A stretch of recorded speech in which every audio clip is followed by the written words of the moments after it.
muri iyi minsi u Rwanda n'amahanga hirya no hino, inshuti z'u Rwanda bari kwibuka jenoside yakorewe Abatutsi muri iyi minsi 100 yatangiye tariki ya 7 Mata. Ahangaha turi mu Buholandi mu mujyi wa Amsterdam, hakozwe igikorwa gikomeye cyo gufungura ku mugaragaro uru rwibutso rwa jenoside yakorewe Abatutsi, urwibutso rugaragaza ubwicanyi bwakorewe Abatutsi mu Rwanda mu 1994. Uru rwibutso rwatashywe ku mugaragaro na ambasaderi w'u Rwanda Olivier Nduhungirehe ari kumwe na presidente umuyobozi wa Ibuka Hollande Christine Safar, bari kumwe kandi n'abandi bayobozi ba hano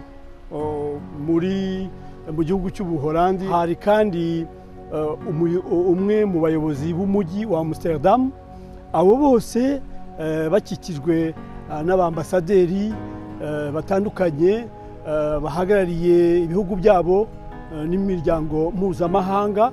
Hari kandi abanyarwanda batari bake nk'uko mubibona mu mashusho, baturutse hirya no hino mu nkengero z'Ubuholandi kugira ngo baze gutaha kwakira uru rwibutso rwabagenewe, aho bazajya baza bakavuga bati ndumva ashaka kuruhura umutima, nibuke abanjye nubwo biciwe mu Rwanda, ariko isi ni umudugudu, hano nshobora kuhashyira ururabo cyangwa se nkaza nkayicara haruhura umutima.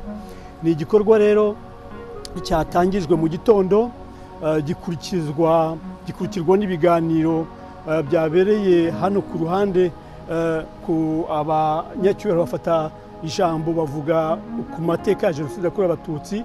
Nkaba ngira ngo mbararike mu masaha ari imbere, turakomeza tubagezeho uko iki gikorwa cyagenze mu mashusho, mu nyandiko, uko tugenda dusatira amasaha ari imbere.